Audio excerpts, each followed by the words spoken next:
بسم اللہ الرحمن الرحیم۔ شعبان المعظم اسلامی کیلنڈر کا 8واں مہینہ ہے۔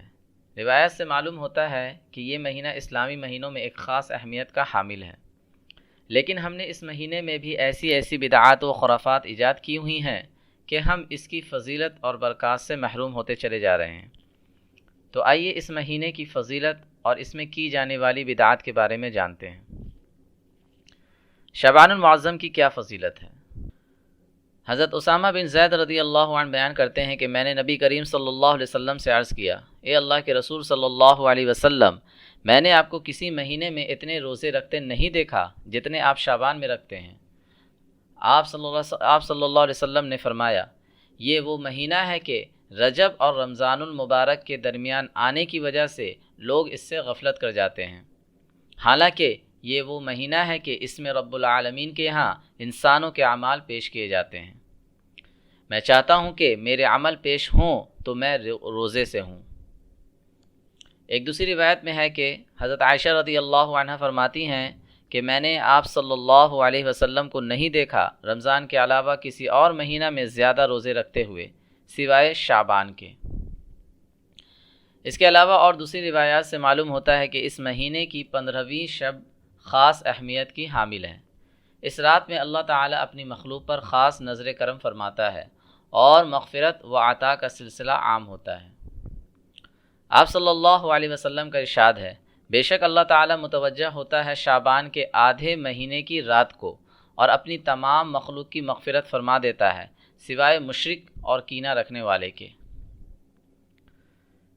اس روایت کی روشنی میں ہمیں معلوم ہوتا ہے کہ اس رات اللہ تعالیٰ اپنے بندوں کے ساتھ فضل کا معاملہ فرماتے ہیں، لہٰذا ہم مسلمانوں کی یہ ذمہ داری تھی کہ ہم اس مہینے کی مبارک رات سے پوری طرح فائدہ اٹھاتے، اپنے گناہوں پر ندامت و شرمندگی کے آنسو بہاتے، تمام بدعات و خرافات سے توبہ کرتے اور اسوہ رسول صلی اللہ علیہ وسلم پر اپنی زندگی کو از نو سنوارنے کا عزم کرتے۔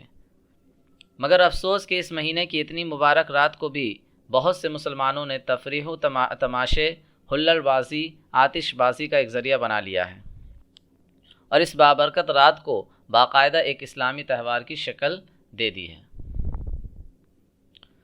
آج اس رات کی نسبت سے ایسی بے شمار بدعات بھی ہمارے معاشرے میں فروغ پا گئی ہیں جن کا شریعت سے دور کا بھی واسطہ نہیں۔ ذیل میں ہم چند بدعات کا ذکر کرتے ہیں جو اس مہینے میں رائج ہیں، خاص کر 15ویں رات سے متعلق۔ نمبر 1، حلوہ بنانا۔ شب برات میں بعض علاقوں میں بڑے اہتمام سے حلوہ اور نہ جانے کیا کیا بنا کر اس پر فاتحہ دلوا کر خود بھی کھایا جاتا ہے اور دوسروں میں تقسیم کیا جاتا ہے، اور اس کی دلیل کے طور پر یہ بات کہی جاتی ہے کہ اس دن حضور اکرم صلی اللہ علیہ وسلم کے دانت مبارک شہید ہوئے تھے اور اس کی وجہ سے آپ نے حلوہ کھایا تھا۔ یہ دلیل جہالت اور کم علمی کی بنا پر ہے، کیونکہ آپ احادیث اور تاریخ کی کتاب اٹھا کر دیکھ لیں تو آپ کو پتہ چلے گا کہ آپ صلی اللہ علیہ وسلم کے دندان مبارک کے شہید ہونے کا واقعہ غزوہ احد میں پیش آیا تھا، اور یہ غزوہ بالاتفاق شوال 3 ہجری میں پیش آیا تھا، اور شعبان کا مہینہ شوال کے 9 مہینوں بعد آتا ہے۔ اس لیے یہ کہنا کہ دندان مبارک کی شہادت اس مہینے میں ہوئی تھی اس لیے آپ نے حلوہ کھایا تھا تو یہ جہالت کی بات ہے۔ اور کچھ لوگ یہ بہانہ بناتے ہیں کہ حلوہ جن چیزوں سے بنتا ہے وہ تو حلال ہے، تو بنانے اور کھانے میں کیا حرج ہے؟ تو ان کا یہ کہنا بھی سراسر غیر معقولی بات ہے، کیونکہ اگر اس بات کو مان لیا جائے تو انگور اور مہوا بھی حلال ہے، تو کیا ان سے بنی ہوئی شراب بھی حلال ہو جائے گی؟ اور پھر اس کا اہتمام اسی دن کیوں؟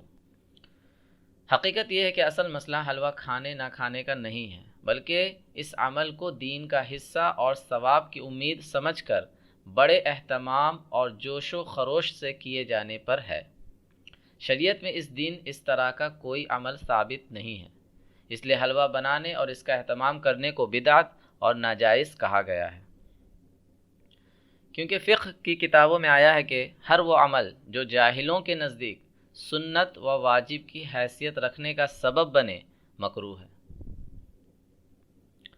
نمبر 2، قبرستان جانا۔ شعبان کی 15ویں شب میں لوگ لازمی طور پر قبرستان جانے کو سنت سمجھتے ہیں۔ شب برات کو قبرستان جانے کے سلسلہ میں سنن ابن ماجہ کی ایک روایت سے معلوم ہوتا ہے کہ ایک مرتبہ 15ویں شعبان کو آپ صلی اللہ علیہ وسلم قبرستان تشریف لے گئے تھے۔ اس حدیث کو دلیل بنا کر یہ کہنا کہ ہر شعبان کی 15ویں تاریخ کو قبرستان جانا مسنون ہے، بالکل غلط بات ہے۔ اگر کوئی شخص صرف اتباع سنت کے جذبہ سے اس رات کو قبرستان چلا جائے تو کوئی حرج نہیں، بشرطے کہ اس کو لازم نہ سمجھ لیا جائے اور ساتھ میں قبرستان کے آداب کو ملحوظ رکھا جائے۔ نمبر 3، شب برات کی عبادت۔ شعبان کی 15ویں رات جس کے متعلق بیان کیا گیا کہ مغفرت والی رات ہے، اردو میں اس رات کو شب برات کہا جاتا ہے۔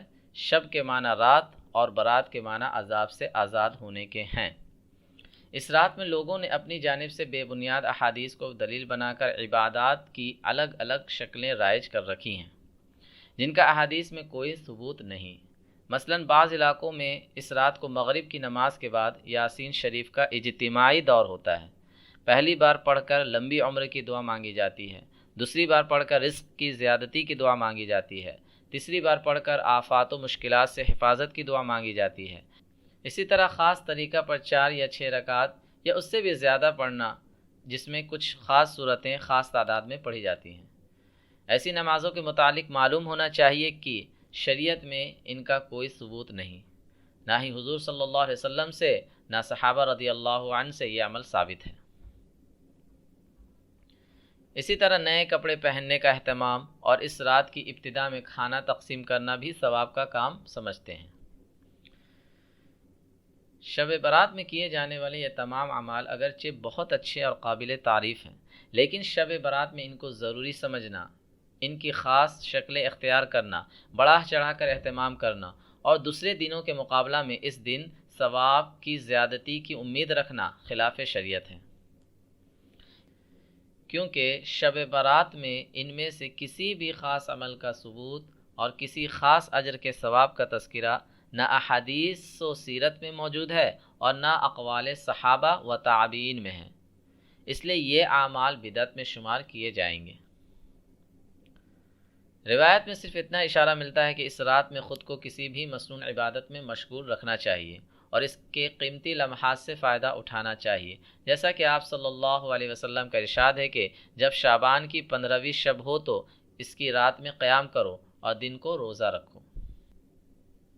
اس حدیث میں رات کو محض عبادت کرنے کا حکم ہے۔ عبادت کی ان شکلوں کا کوئی ذکر نہیں جو ہم اختیار کرتے ہیں یا جو ہمارے یہاں رائج ہیں، اس لیے بہتر طریقہ یہ ہے کہ انسان اس بابرکت رات میں انفرادی طور پر صلاۃ التسبیح، صلاۃ التوبہ اور تہجد کی نماز کا اہتمام کرے، تلاوت میں مشغول رہے، اپنے رب کے سامنے گریہ وزاری کرے اور اپنے گناہوں سے توبہ کرے۔